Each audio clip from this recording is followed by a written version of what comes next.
I can talk? Yes.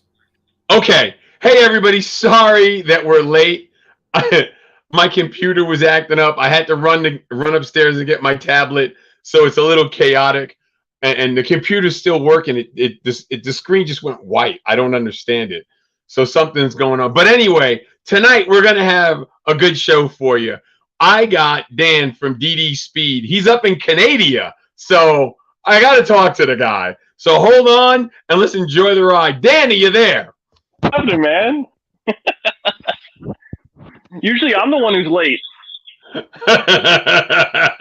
Well, dude, it was my computer's really old. It's really old. Oh And yeah. I think like 2 months ago, it was one of the first shows we did.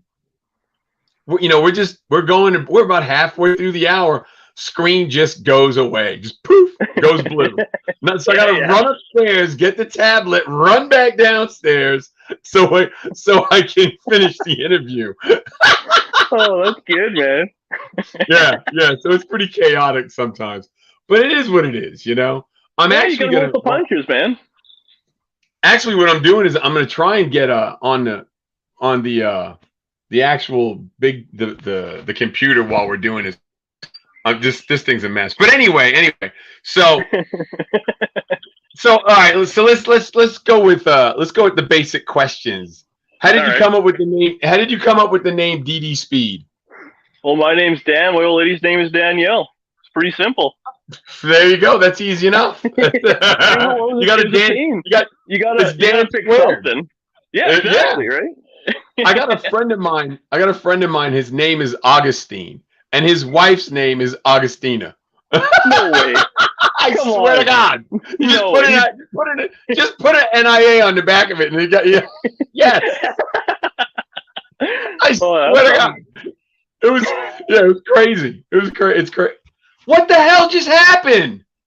Oh man, I'm gonna have to dance and just impress these people. You're slacking here.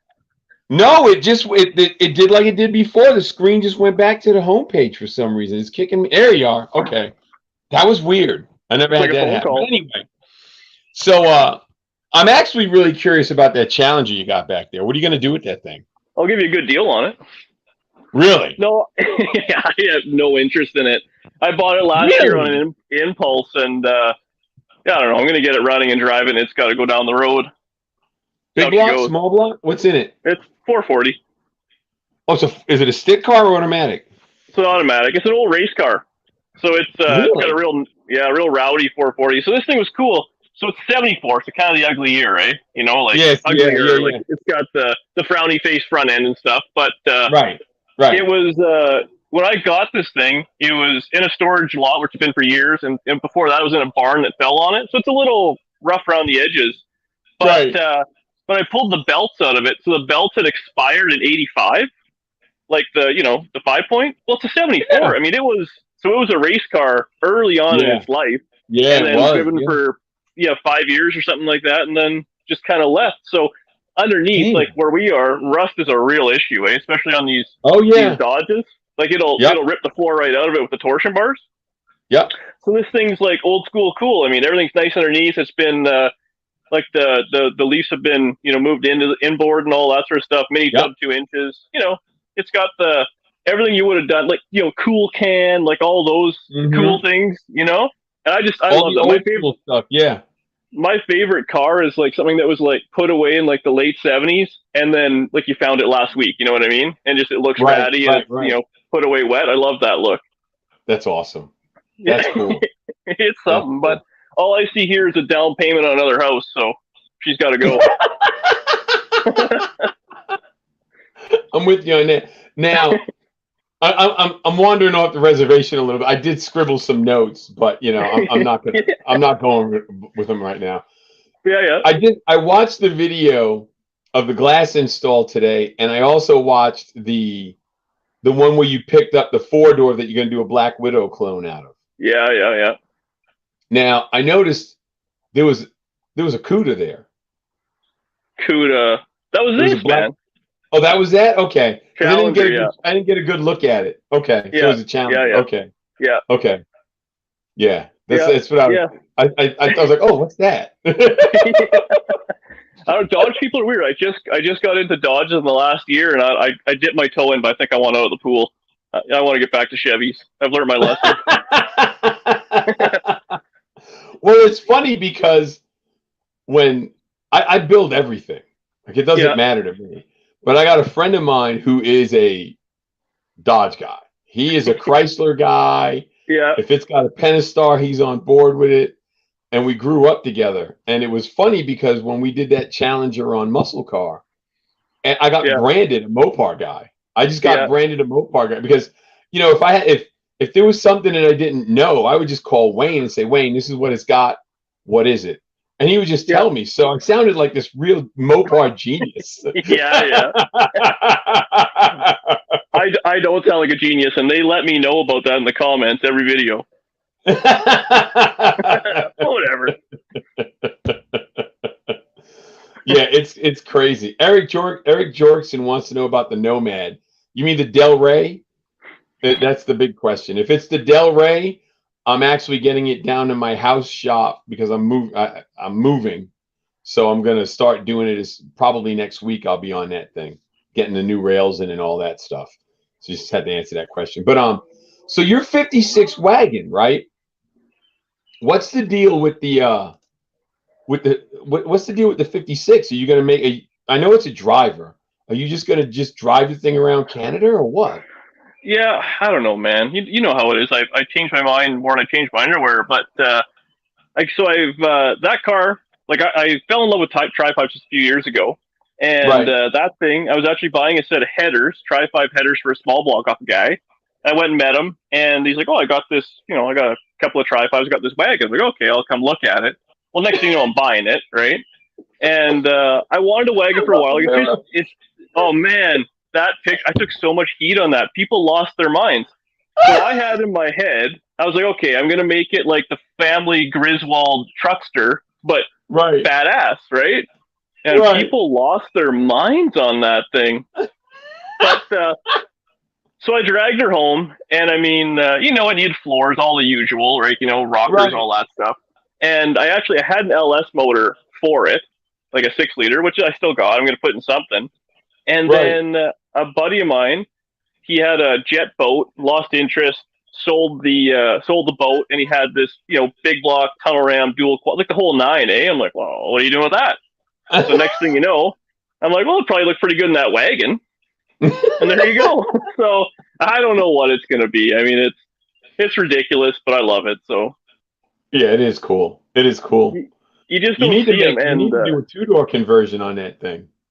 Well, so that gray car, the 2-lane car, that's a 4-door to 2-door. I know. I saw the video. Yeah. And then my old lady, she's got a 57, and I 2-doored that as well. So I mean, that's I wanted a 4-door wagon so we can toss the dogs in the back, just make it easy. Right. Yeah. That makes sense. You got to make 4-doors cool every now and again, right? Oh yeah, no, hey, I ain't got a problem with 4-doors. I'm a big fan of 4-doors. I had a 67 Caprice 4-door hardtop. Yeah. I'm a big car guy. That and Suburbans. I like Suburbans too. Yeah. What year? Any. Well, that's easy. Those Suburbans have gone crazy in price, eh? Like they're just ludicrous. Oh yeah. Yeah, they're like unaffordable. Yeah. Yeah, I've got 5 square body Suburbans in various states. Yeah. You basically retire off that. It's really bad. It's really bad. It's really bad. And I got a 99 Suburban. And it's funny because when I got on with Rock Auto and what happened was I needed to get some stuff done on a Suburban. Like the tail lights were hazed over, the headlights are hazed over, all that kind of stuff. I just started getting stuff like that to put on there and show videos on how I'm putting it on. So it was good, but it was funny because Lee started calling it Suburban Specialties. So that's what it became. The 99 is Suburban Specialties. Everything else is square bodies. I like it. Yeah. So it's just the way it worked out.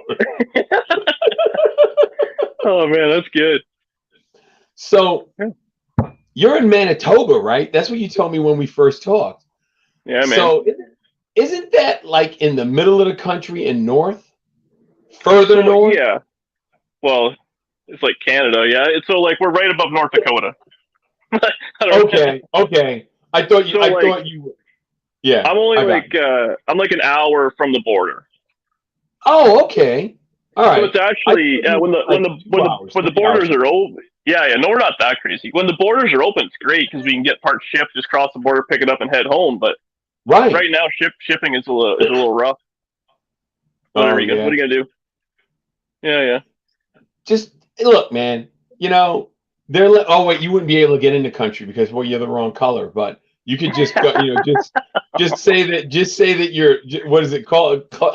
Diplomatic immunity, is it? Whatever. It is. Yeah. Tell them you gotta. Tell them you need to get here because you're being chased or something. Yeah, I watched Lethal Weapon. I know how to do it. Yeah. You know what I mean? So what are you working on? You got your shop all cleaned up and stuff? The last video you're kind of getting, man, you got stuff in that shop. Holy crap. The container is like 99% full. Okay.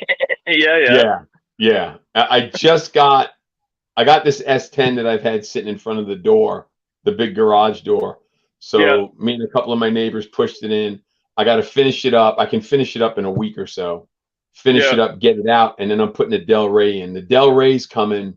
The Del Rey's going to be here probably Saturday. I'm going to go get it. Oh yeah. And then I got to get on that thing because I want to get that thing done. It's just like maximum cool points. Yeah. But I'm going to do. I'm doing manual bent rails. I'm going to come out. I'm going to come out where right before it necks down to the X. Where it's flat. I'm going to come out and go down. And then I got a cross member with the drive shaft loop bent in it. Yeah. And then I'll run that across, tie it all together, and then I'm probably gonna mini tub it. So do you just have that plan in your head, or do you actually have like a plan for it? That is the plan. It's just in my head. That's just you're just gonna give her to start measuring, cutting, and welding, and that's it. That's what I. It's kind of weird because I see it. You know what I mean? Like I know what it's going to look like. Yeah. No, I know what you mean. I know exactly what you mean. Yeah. Yeah, and a lot of people. It's funny because I don't know a lot of people like that. I do, but I don't. Like the guys I know that are like that are sheet metal guys. Yeah. But I can build a chassis and know what it's going to look like. It's really kind of bizarre. Yeah. Well, but cool. it keeps you out of trouble. Yeah, and I love doing heavy fab work like that. Yeah. It's something satisfying. Like my favorite thing is you get a rod. Like we have so much rust up here, but you'll cut the quarter panel off and you just like get it set on there with like 2 tech screws and a couple of welds, and all of a sudden it looks like a car again. And I'm like, oh, I like that because then like all the bodywork's ugly and the painting and all that, but that it just looks like a car immediately, and you just feel so much better again. You didn't buy such a hunk of junk. I love that. You just feel so much better again. Oh, I do that all the time. Or like if I'm doing something else, I'll hang the quarter panel, screw it to the side. I'm like, okay, at least it's a car, and I can go do floorboards or whatever. God, that's funny. I'm trying to plug in my microphone while we're talking, so I can try and get on the big computer. It's like super professional in here tonight. I like it. I know, right, man? It's John's not here, so it's a train wreck, honestly. John is the one. John's great because John, like he does the background. He does everything, and I'm just like, I'm just gonna wing it. Yeah.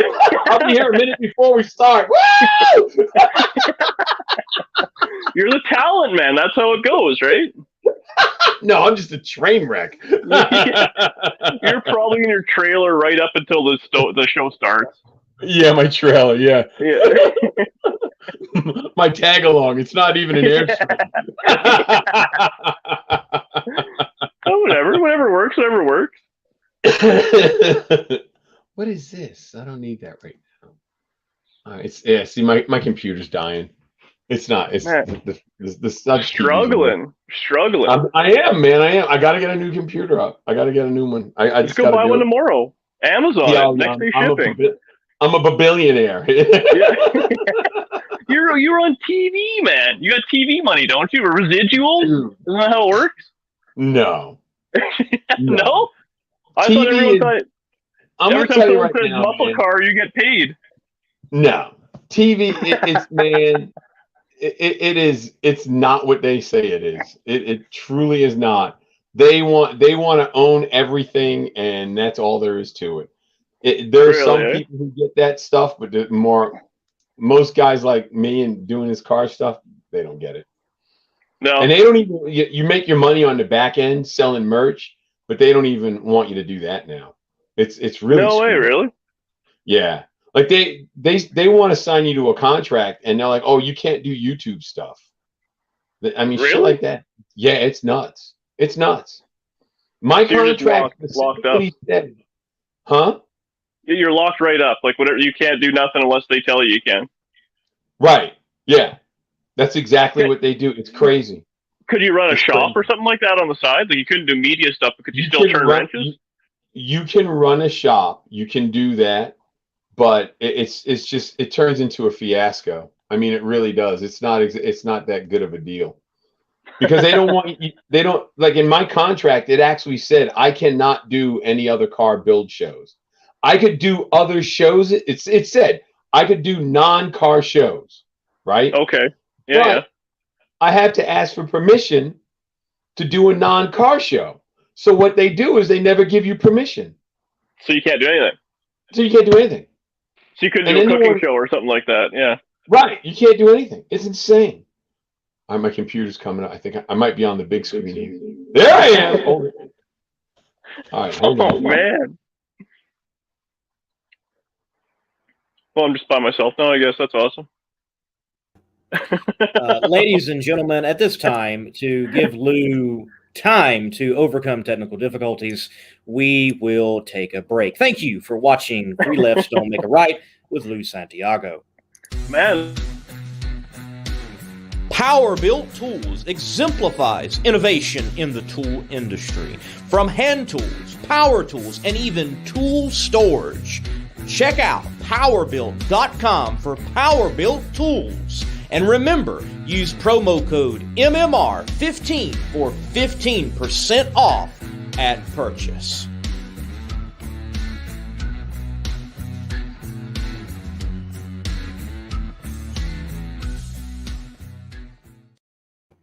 And Lou is not back, but it's okay. Dan, look, until Lou comes back, I'll continue the interview here. Monday Morning Racer, the disembodied voice of Three Lefts Don't Make a Right, usually behind the scenes. Folks, so you live up there in Canada, as Lou likes to say. Yeah. I spent some time in Western New York outside of Rochester, so I understand how winters can be. I'm going to bring up this ride, and man, yeah, you put the plow on the Tri. Talk to me about it. Well, I'm not too bright. Well, just like everybody, I got my buddies or ever kind of peer pressured me into doing it. And so I pulled that hot rod out and put some chains on it and a plow on it and had a little bit of fun and took a lot of flack for it. Like a lot. But it was a good time.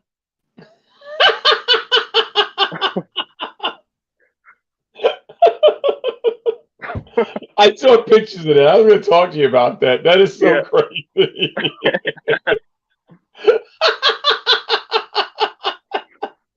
So I'm sure that's the only one in Canada that's running around with chains and a plow on it. That I've seen. I don't know. Everyone needs one, man. It was perfect. I took it off my Chevy truck and everything just lined up perfectly in the frame rails. I drilled 4 holes and that was it. It was working. It's just that easy. It's just that easy. It was crazy, yeah. That is wild. Yeah, put an old set of junk Biasply tires on there, and then tire chains were on sale. We had Princess Auto Harbor Freight, and put it right on, a few bungee cords, and there you go. For I think I had like $150 invested in that, and it was a blast. I drove it all over the place. It was good. That is so awesome. The only issue was so the front tires are super skinny, like they're 3.5 whatever wheels and the matching tires. So it was a little sketchy. Like it pushed a little bit when you were turning, but it was no big deal. Well, you know, does the blade go right and left? Does it tilt? Does it angle? It's manually, but I just left it straight, and that was the end of it. See, you need to put some hydraulics on it and put a PTO on it. This way, when it starts to push, you can compensate by moving the blade. Yeah. I don't have new Santiago money. You'd be rocking, man. Maybe that'll be the version 2 of it next year or something like that. I did that in a day. I think it was Christmas Day or Boxing Day. We had nice weather, and I was like, pull that thing out, and I did it in just one day. Made it happen. That was the end of it. That's awesome. Drove it for a week or so, and then the weather got crap, and it was like, that thing's terrible car for the way it gets a tunnel ram, chokes are milled off of it, like the whole deal, like dual quad. So it no thermostat in it. It didn't get too warm in there and nothing. But the looks I got cruising down the road in that thing were priceless. It was pretty good. Yeah. And then the hate of the internet was my favorite. People were so mad. They were losing their minds. Oh, I can imagine, man. Good God. Yeah. People get crazy about that. And I'm going to tell you something, man. Mopar guys are worse than anybody else. Yeah. Yeah, They're worse man. than anyone else, man. I was at a show. I forgot where it was. I think it was Idaho. I was at a show, and I'm talking to this guy. He had this really nice 69 Roadrunner. Beautiful car. He did it himself. It was gorgeous. And you could still smell the paint. It was so new. Yeah. And he goes, but I think I'm going to get rid of it. And I go, why? What reason could you possibly? You spent 4 years building this thing, and now you want to get? And he was an older guy. He goes, I had a red one in high school, and I really want a red one. I'm like, scuff that bitch down and shoot it red. He got so mad at me, he walked away. And he turns back, he gets like 5 feet away, he goes, you just can't paint the car red. It's got to be a red car. And stormed off, man. Well, people are crazy. So this thing, it's got a pretty rough black paint job on it. Looks better on camera, right? But it's originally some sort of like a coppery brown metallic color. Yep. So when I got the thing, I pulled the motor out because the motor was stuck. Well, when they painted it, they didn't paint the jams or under the hood, eh? So I thought it looked terrible. Yeah. So it looked terrible because it's got this brown, under the hood and then black. So motor's out. Well, scuffed her up, shot her with trem clad like a rattle can.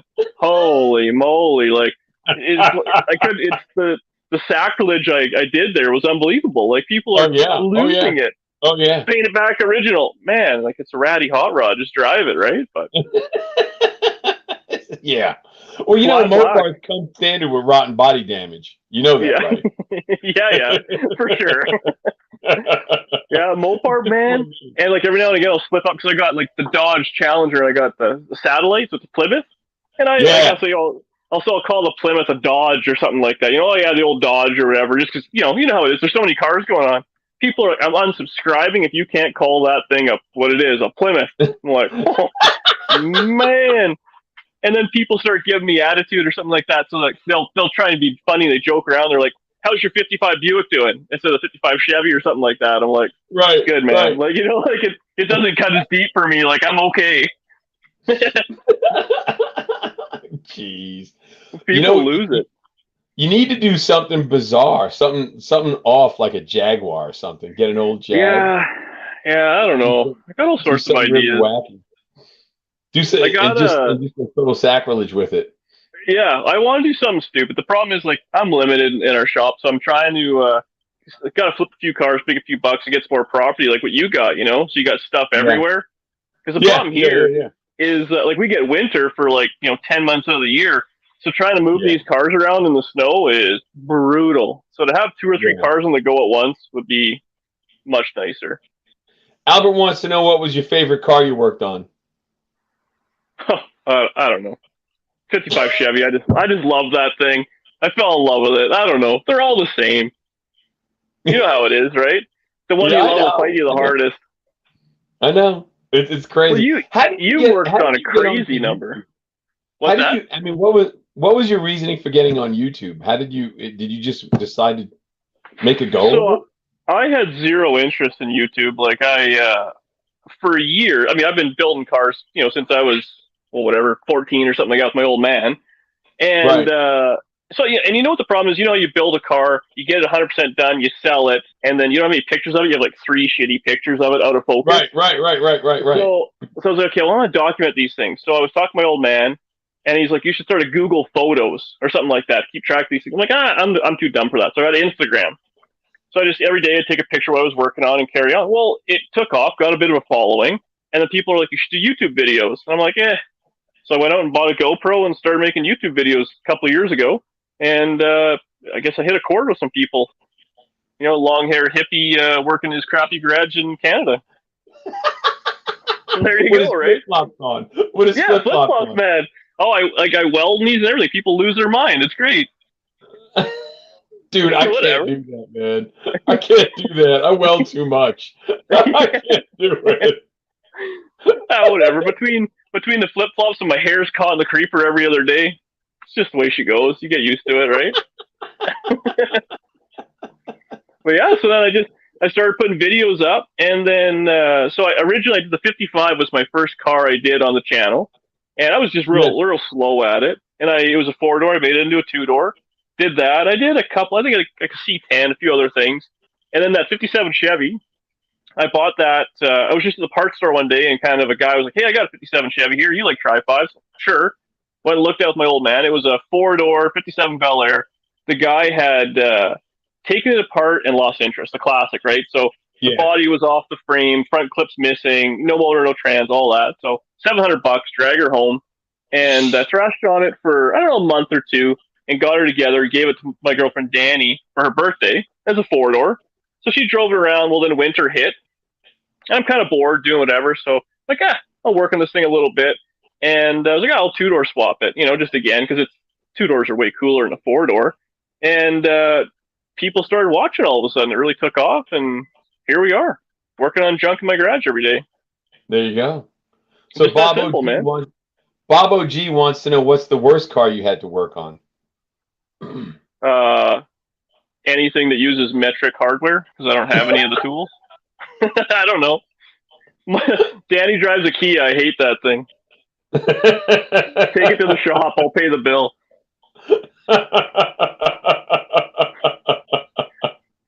Like all I have is, if it's a 13 mil, I have a 1/2 inch. Otherwise, that's about all I can make work. You know what I mean? So yeah. Well, it's funny because the how like the running joke is 10 millimeters. They never stay around. Yeah. Well, I don't know if you saw it, but on one of my videos, there's this guy that I've met a bunch of times, Papa Squirrel. He's helped me out with just random stuff. It's really bizarre. He's a cool guy. He's an older guy. Yeah. He sent me a 4-pack of, they're from that company, Astro Pneumatic. They're all 10 millimeter. They're deep and shallow, 3/8 drive and 1/4 inch drive, but they have a band around them, and the 10 millimeter is glow in the dark. Oh, yeah, that's pretty good. so they glow in the dark. See, I never lose a 10 mil. I never use it, but 1/2 inch and 9/16, I must have 10 of each of those, and I can never find one. Right. I got random. I just put wood screws all over the garage, and I just hang wrenches on them, and they're all just 1/2 inch and 9/16. Because you're always like, I need it, you just grab it and carry on. Right. That's how it goes.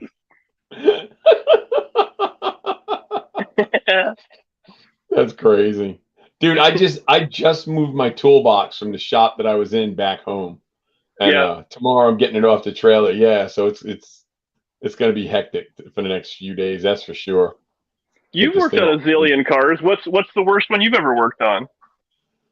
The worst one I ever did.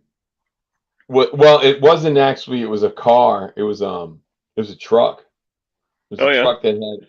Yeah, when I was in the Navy, we had I worked on the heavy shop, and I worked on, and one of my commands, we worked on these things called LARCs, lighter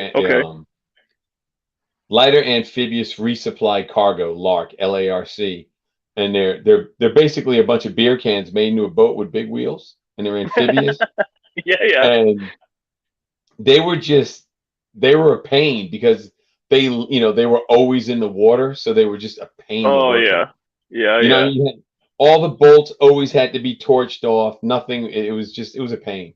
I mean, it was cool work. Don't get me wrong, but that was the thing that always they would they just were difficult to work on. Pretty much, they were simple once you got them apart, but they had a high-low transmission in the middle of it. You took the two deck plates off, and they had a high-low transmission, and then there was a drive shaft that connected the drive transmission to the Cummins 903. And they didn't come with Cummins in the beginning. They all got retrofitted, and then we would take the whole thing apart before they deployed, 2 of them. And over a course of a year, we would put them back together.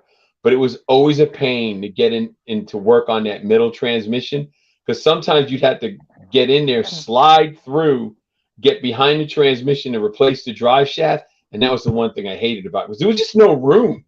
Yeah. You know, and it was funny because we would always, like the new guys, I mean, I was young at the time.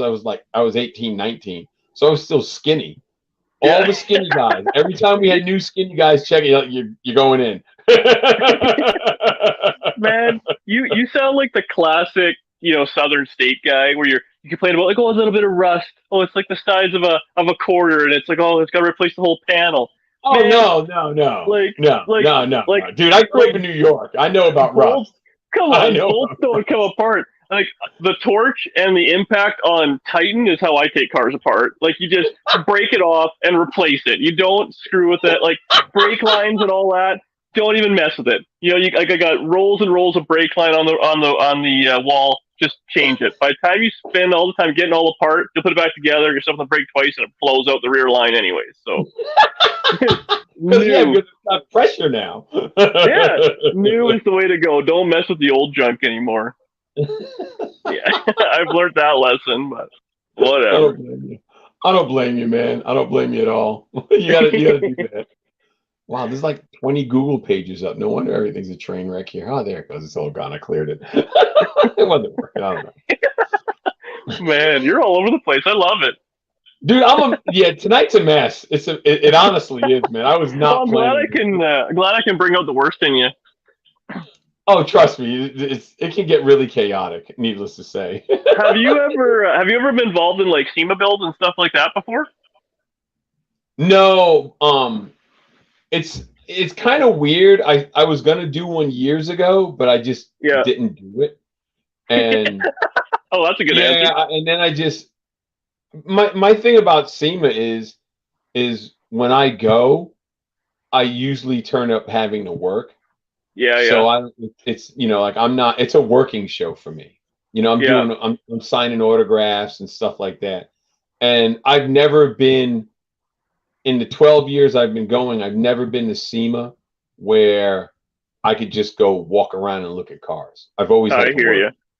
Yeah, so that's always. So are you one of the guys that likes SEMA, or do you kind of hate it because it's always just work? I like it. It goes both ways. Like sometimes you talk to people and they're like, they want to get in, get out, they hate it, their feet hurt, and I've been 2 or 3 times. I love it, man. It's so cool there. Like, yeah, I love it. As a matter of fact, my wife she's always, for the longest time, she's like, all you do at shows is hang out. You don't work. You don't do this. I'm like, okay. So that's one job, man. Yeah. Well, one day she said, this was a few years ago. She's like, I want to go to SEMA with you. She wanted to see what I do. Yeah, because when you're a celebrity, you got to do the whole thing during the day, signing autographs and running from booth to booth and schmoozing and doing all that. Yeah. And then you go to dinner with a bunch of people, you hang out, and then you go you go meet someone else for another dinner, and next thing you know, it's 3, 4 o'clock in the morning, and you're like, God, I got to work. I got to do this tomorrow. And basically every day for SEMA is like that for me. Yeah. So it's just busy. It's just work, man. It's work. Yeah. I hear you. I could just walk around with my big gulp and have a good time. I love it. That's the way to do it, man. I recommend it. Well, I don't see that happening anytime soon. I actually got to start calling and seeing if I can go this year. See if I can make a couple bucks. Yeah. Yeah, it's go do some appearances, make a couple dollars. Go sell your soul to the man. Huh? Oh yeah, go sell your soul to the man. Yeah, why not? Yeah. It's only money. What's no big deal, man. Make it happen. I gotta build my shop, man, so I can be a big YouTube star like you. Oh, okay, yeah. Yeah. You need in my experience, a 20 by 22 is all you need, and you're rocking, man. Well, you said you had the pad and all that ready to go, right? You just got to build some walls and stuff, or what? My shop now is 36 by 40. The Yeah. pad that's tied to it now is 35 by 40, so I'll be just shy of doubling it. But you got just the pad, no walls or nothing, eh? Yeah, I gotta build all that. I'm gonna build all that, and I'm going up because I want to stretch a couple of rigs out. Oh, okay. Yeah. Are you gonna join the two shops together or run them separate? Yeah, I'm gonna take the wall out. I'm gonna take the wall out and go up. I would like to take off half the roof and make the original building look like a lean-to. Oh, and then have the space, because I want to do storage up top, all that. That's why I'm going. I want to have unobstructed 20-foot ceiling. Holy moly, that's a lot of height, eh? But again, what's a big truck? How high are they? Stock 13.6 with the stacks. And then you got to move them around, lift them, and all that. So you need the height, eh? Yeah, you need the height. Yeah. How do you lift those up? Do you put them on like on a lift, or you chain them to the ceiling and lift the cabs off, or what do you do there? You can. There's a couple different ways you could do it.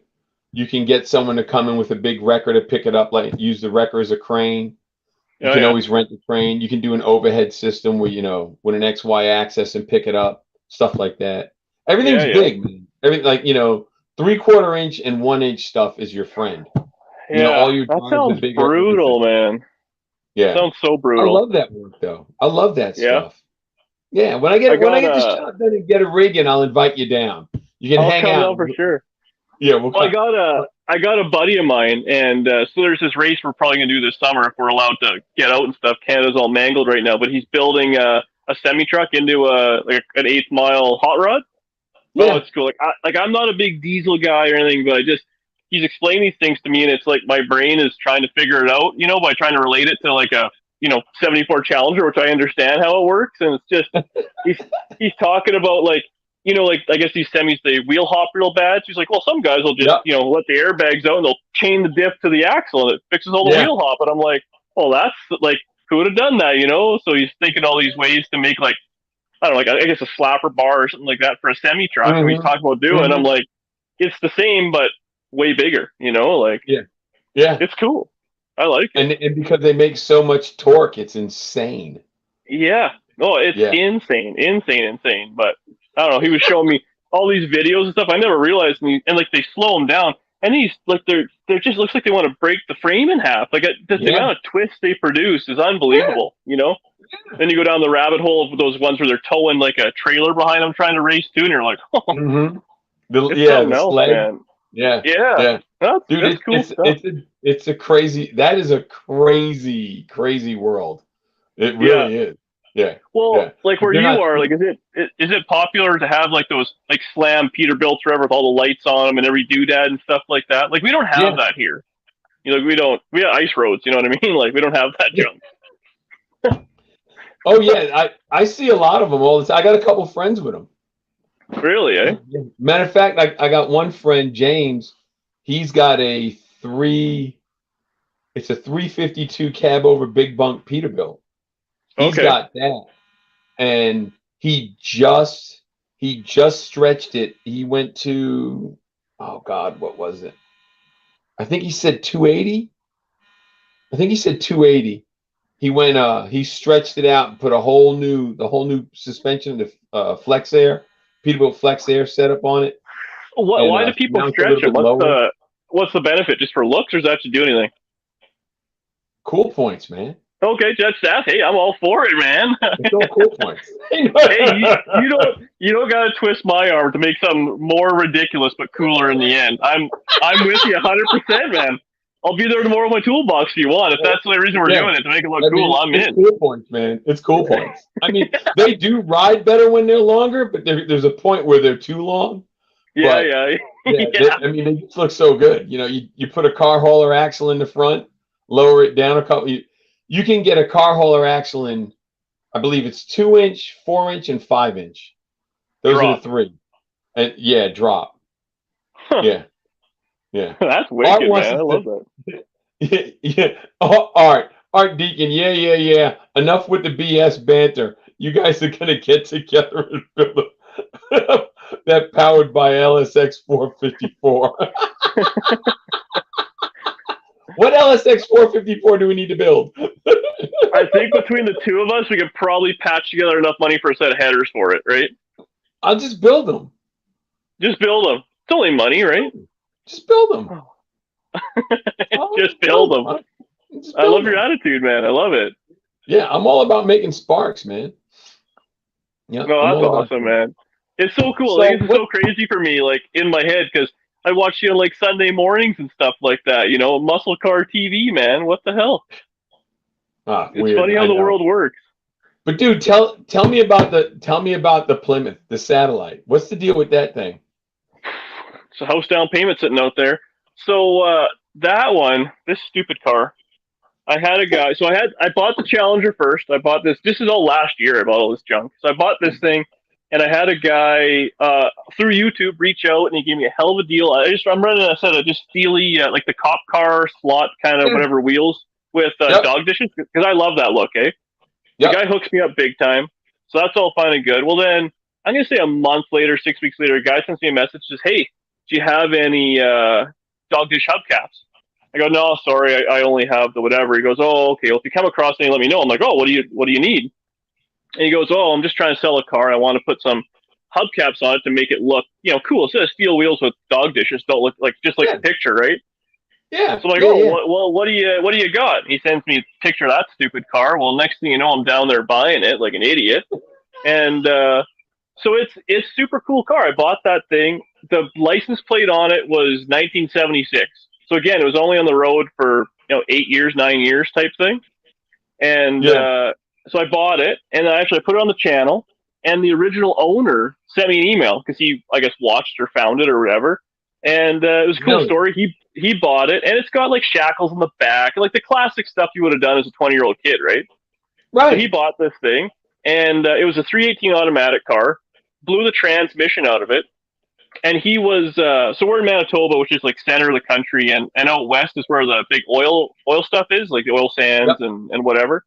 So he was an oil guy, so he traveled out west, as a 20-year-old kid at the time, and went to work and do that. Well, life happened, and the car never got fixed. So he retired and decided, I'm going to buy a brand or whatever. So he bought like a GTX or something like that and sold the project car to the guy I got it off of, who just flipped it.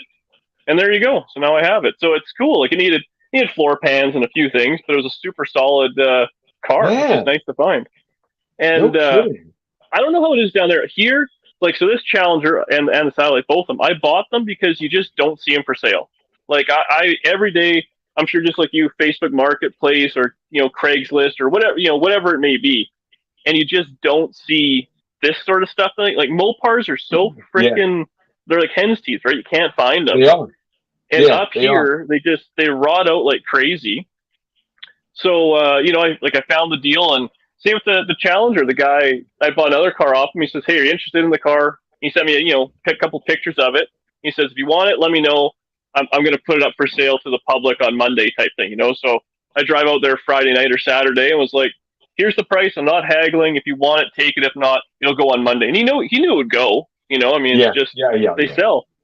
So the same with the Plymouth. The guy was like, "Here's what I want. If you want it, take it. If not, see you later." So, I bought them both in the end, just because you just never ever see them, like ever. So it's like Camaros or whatever, right? Mopars, Chryslers in general are big up in the Northeast. Really? And yeah. I mean, like they were all over the place when we were growing up, and then down here in North Carolina, what I've learned over the years is there's a lot of cars that they may be popular in other places and they were popular here, but they're all gone because of round track racing. Oh, really? Yes. Like you can't, man, finding a G body down here, good luck. Yeah. Good luck. Well, I mean, up here we find, but they're like no rear frame rails. They're non-existent from behind the axle. They just rot out. That must be the same, like I guess in like the east there, In New York, all those yeah, New stuff York, rot out, right? Yep. So just they dissolve. All the stuff in the south they end up beating on because they were just old cars. Yeah. Now, see, you go now in Atlanta, there was a shitload of Mopars. For whatever Really, reason, Atlanta had yeah. Every time I go to Atlanta, they're all over the place. They're falling off the trees. So It's insane. how does that? So is the price lower then, or are they still astronomical there? Well, for years, like when I was growing up, the deal was is you go down south and get a car and bring it back up. Like Yeah, a lot of guys would go west to California, Arizona, and all that. But the cars here aren't bad. They're really not. So really, eh? yeah, there would be a lot of guys that would come down here that I knew back then, older guys that would come down here and buy cars and flip them up there. And they were good, solid cars. There was this one dude picked up a 72 Buick Skylark. And it was just a plain Jane Skylark, but it had AC, everything in it. And it was gorgeous. I mean, the car was beautiful. Yeah. And he paid like $1,500 for it at the time. But I'm talking 78 now. I mean, I'm talking a way back. But but now what's happened here, like there was a round track on the far end of town in Concord. It's closed down now.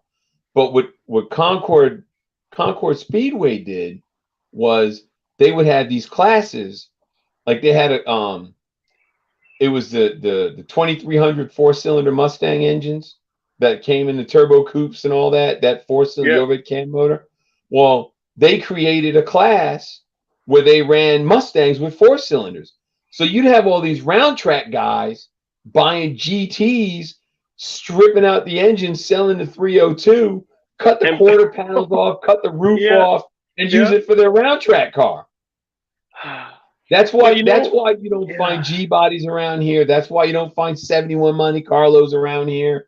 Even 4-door Impalas, they had a class that they were doing where 4-door mid-80s cop car Impalas were on the round track, running around the track.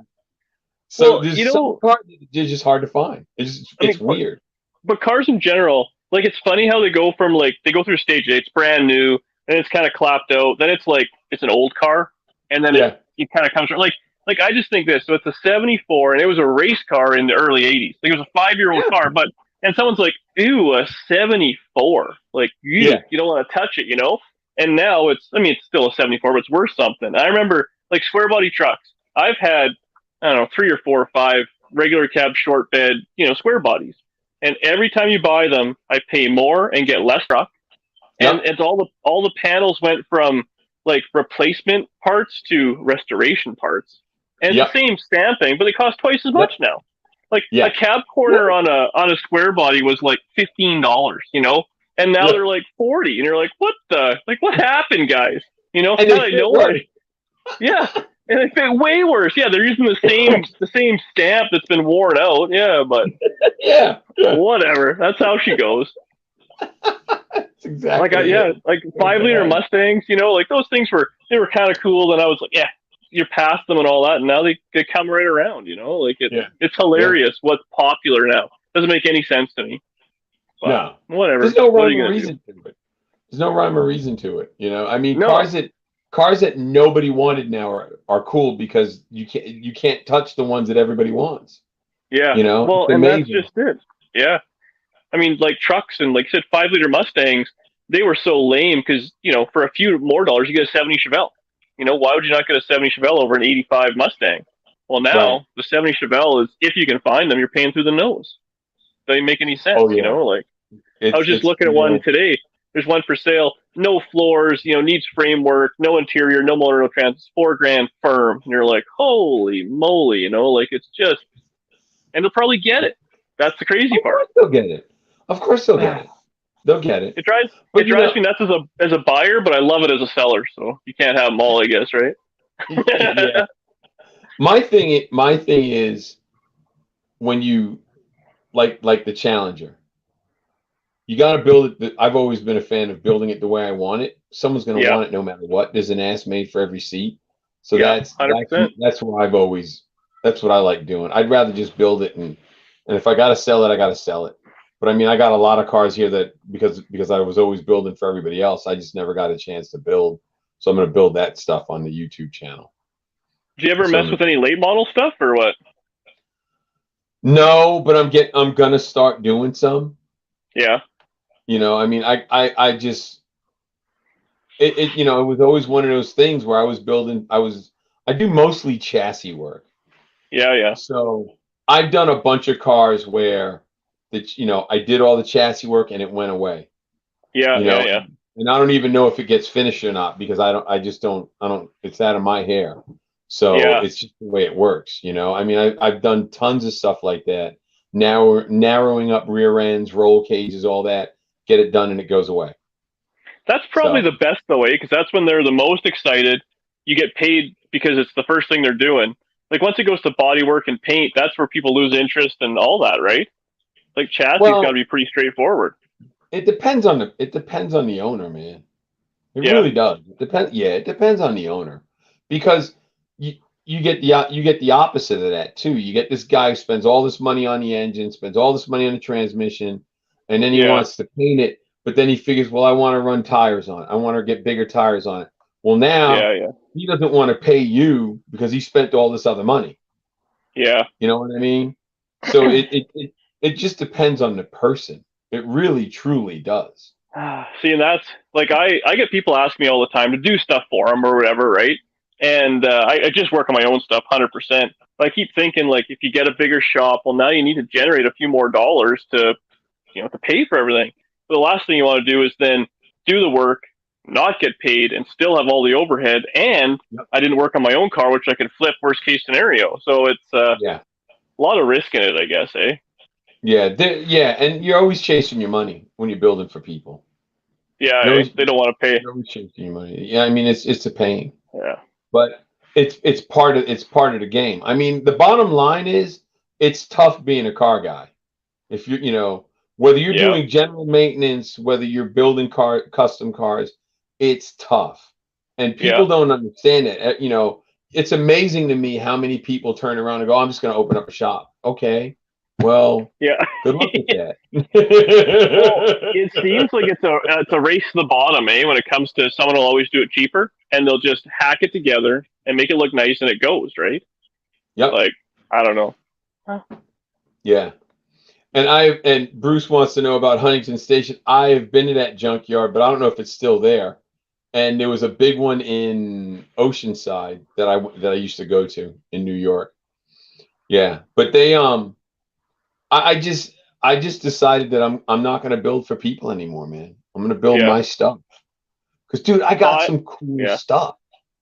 Yeah, man, I think that's the way to go. I'm telling you, man. Like, you get on YouTube, make a few bucks, so it pays for the projects. That's the level I'm at now. I'm not getting rich off it, but it's allowed me to afford a car I probably couldn't have or would have been tough to afford before. And then, you know, you get to meet the right people and you get the hookups and people want to help out.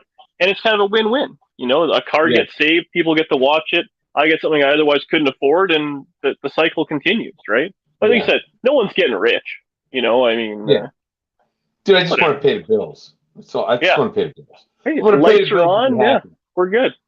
Yeah, I hear you, man. No, and you know what? Probably working on your own stuff. Like that's my other big fear is if I ever work on someone else's stuff, are you still going to want to work on your own, or are you going to come home and be like, ugh, I don't have time for this, or I don't want to, or someone else is in a hurry?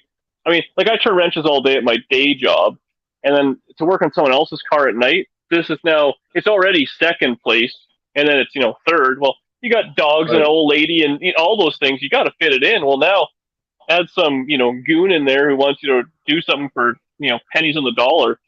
Yeah. I don't know. It could be tough, man. Yeah. And what do you, if he doesn't pay, you end up with some weird chassis, which you can't even use anyways. It's worth nothing, right? Like it's worth a lot of money to one person.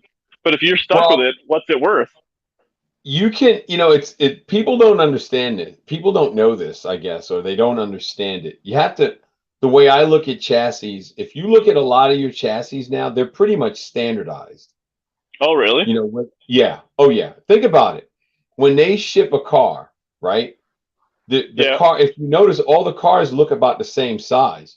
All your compacts look the same size, your mid-size cars, your full cars, and then you have your trucks. The reason why they're like that is because they have it's the way they ship them. They have to be able to fit on that truck. They have to be able to fit in that rail car. The size of the rail car doesn't change. You know what I mean? The size of the car hauler doesn't change. If you look at the ramps themselves on car haulers are what, 12 inches wide? So you've got wiggle room for track. That's about it. Huh. That's about it. So and if you look at a lot of your drag cars, like your pro stock cars, man, I want to say it was Tim McCandless, I want to say it was. He started basically standardizing the width of the rails, how everything went in, and it just stuck. Yeah. It just stuck. And it works. So if you look at these cars, a lot of them are the same. That's like if you stop and think about it, okay, with Chevys, I'm just gonna pick that one. With Chevrolets, when you have your drum brake spindles, there's two different size drum brake spindles. All right, there's a tall and a short. I don't remember the numbers, but there's a tall and a short. Same with the disc brake spindles. There's a tall and a short. Trucks are standalone. They're their own animal. Yep. All you have to do a lot of times, if you know how to weld, you could take that drum brake spindle off. Because see, you got to remember, conversion kits, when I was coming up, they didn't have all these disc brake conversion kits. So what we would do is get the disc brake spindle, the tall one if we needed it for example. Then we would make a control arm to fit the car. Yeah. So we go from drum brakes to disc brakes, all factory parts. Yeah. That's how we did it. Like when we did the Challenger on muscle car, I put S10 spindles on the front of the Challenger. Really? Yep. Oh, whatever works, I guess, right? I mean, parts been stuff. I tell people all the time, the part doesn't know what it is. Yeah. You know what I mean? The only reason why you say that's a Challenger is that's what we've been told. Yeah. It's a car. You know what I mean? So what about this Gremlin that you got, man? Let's talk about this Gremlin. So I don't have it yet. The problem is, friend of a friend has a stupid Gremlin, eh? And it's, I guess it's all factory. It's some sort of ugly purple that they came. It's a 70, I don't know, 234. I'm not a Gremlin. No, it's not. I don't know. It's a 6 straight. I don't know. I don't know anything about Gremlins, right? But anyways, I'm on my phone talking to my loser buddies and stuff and this and that. Well, then Danny, my old lady sitting beside me, I'm like, oh, this is kind of cool. She's like, I want it. Oh, so now I'm talking to this guy who's got it. It's kind of for sale. It's like, I don't know, 2,000 kilometers away, friend of a friend type thing. So I don't know. It's one of those things where you buy a $500 car, but the getting it is the issue. You know, like that's like the worst part about YouTube is so many people now are like, they'll like, oh, I have a car, I have this, I have that, and I'm like, oh, I want that. There's a guy right now in BC, so it's all the way west, eh? And he's got a 55 Nomad for a really good price because he knows I'm going to fix it and he wants to see it be fixed. One of those guys, you know what I mean? Yeah. And I'm like, oh, that's fantastic. The only problem is it's like 24 hours each way to go get the thing, and you're like, oh, like what a nightmare, and like so, I don't know. That's the Gremlin story. There's a Gremlin out there. Danny wants it bad. I'm sure I'll end up with it, and it'll be a gong show. Story of my life. If there's no stuffer, if you're not struggling, it's not fun, right? If it was easy, everyone would do it. Everyone would do it. I want to get. I haven't done it yet, but I think I want to start. I want to get stuff for myself. There's so many people like in the States there now that I've kind of.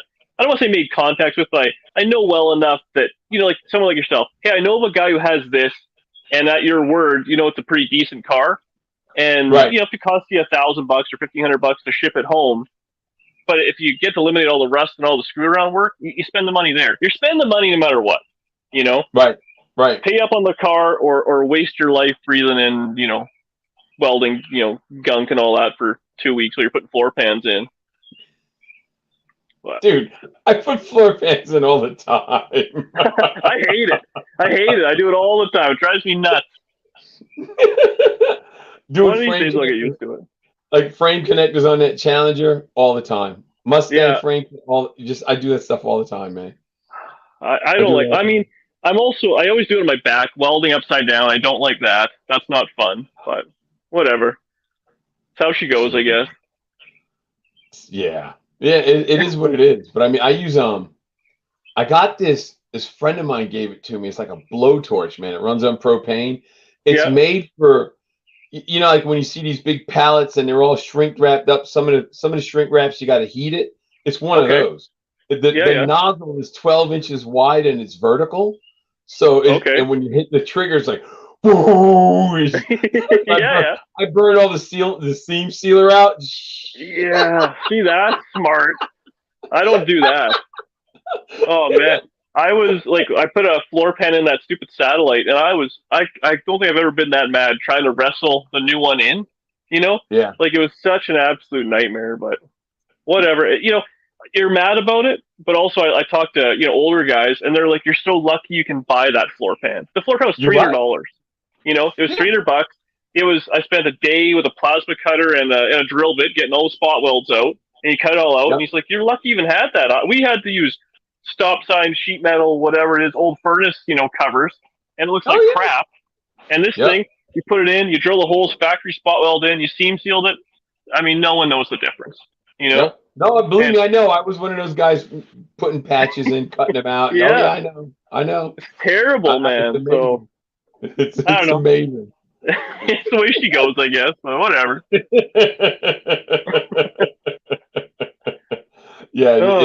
It's crazy.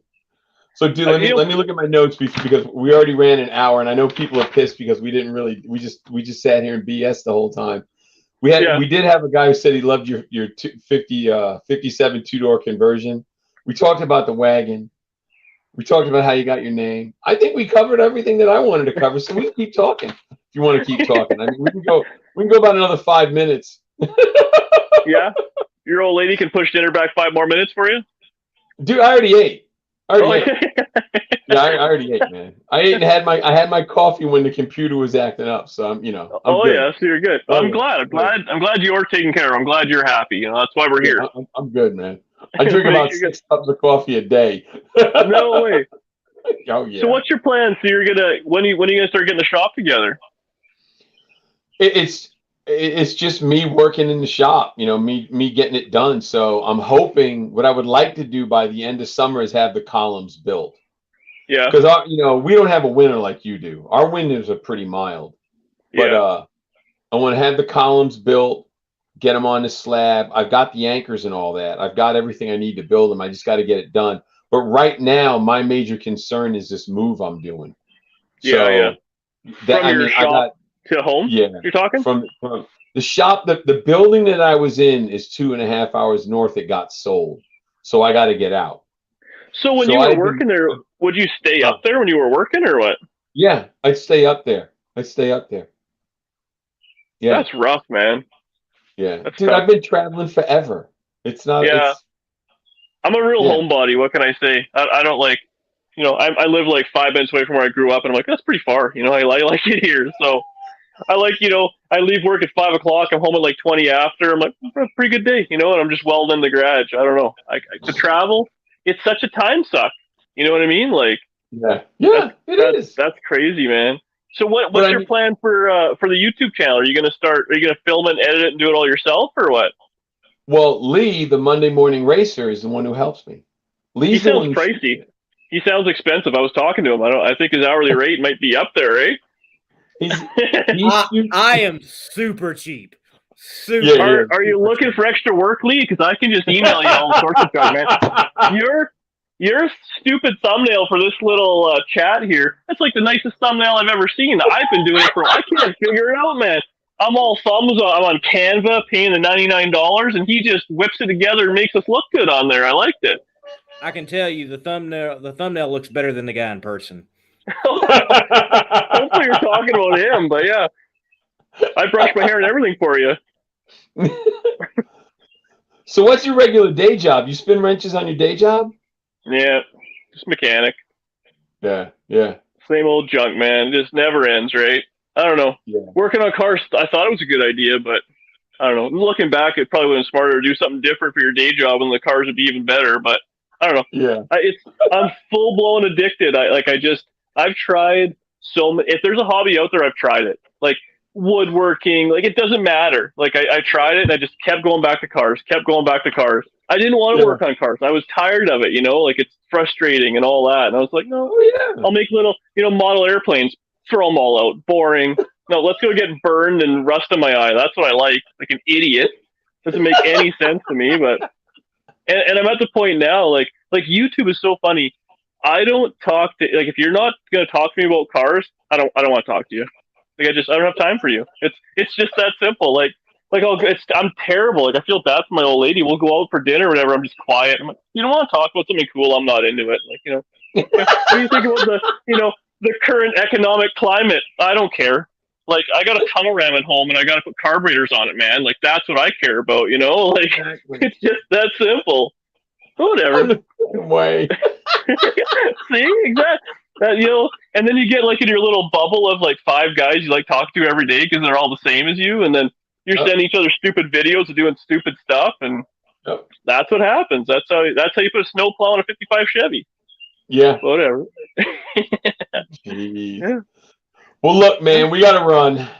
We've been at this for an hour, and you know what? Hey, everybody, I would say that I was sorry because this was footloose and fancy free, but I'm not. So I'm just glad. I'm just glad for you guys who've never seen Dan, DD Speed Shop. Go check him out on his YouTube page, DD Speed Shop. It's pretty simple, and enjoy it. He does some really cool stuff. Whoa! He does some really cool stuff. Oh man, we're off the rails so far. We can't see him anymore. I love it. And I'll get this thing done. Oh, and before we run, Queen DD Speed, Danielle, on the one video when you're getting a Black Widow, you kept saying it. Does everyone say Well, here in the States, it's We'll add those in for you in the next video, just for you, buddy. That and it's amazing how, it's amazing when sometime in the 80s, like the mid 80s, Frank Zappa's daughter, Moon Unit, Zappa did this song called Valley Girl. Okay. And in California, in the Valley, they would oh my God, you know what I mean? And that's how they talked. And like has now worked this way into the American English vernacular. Everything when we went to the store, so we were doing this and hanging out. It's all it's crazy. So it's I'm sure that really affects you because you're so proper all the time. I'm pinky up, drinking your tea and everything, right? I'm proper. I'm proper. Oh, that's good, man. Hey, Jay Whitby said that you're awesome, by the way. I have my moment. Yeah. You have your moment. All right, well, let me sign off, and then we're going to hit the road. All right, hey, everybody. Good. Say goodnight. Say goodnight. No, I just want to say goodbye to you. It's great talking to you, and I hope they'll see you in person one day here. Yeah. You never know. I might turn up in Canada, running around. You never know. Hey, man. If you're running from the law, let me know. All right, everybody. Hope you enjoyed the show. I've never met Dan in person, so I just thought it would be great to just chit-chat with him and see where he's at in the world. And that's really it. So if someone's upset, I wish I could say I was sorry, but I'm not. But every now and then, I like to throw a wrench in the works. One day, you never know who we might get. So I hope you enjoyed it. 3 lefts don't make a right. Lou Santiago, I'm out of here. And next week, John will be back. So we'll be a little bit more, together. Trust me on that. See you guys.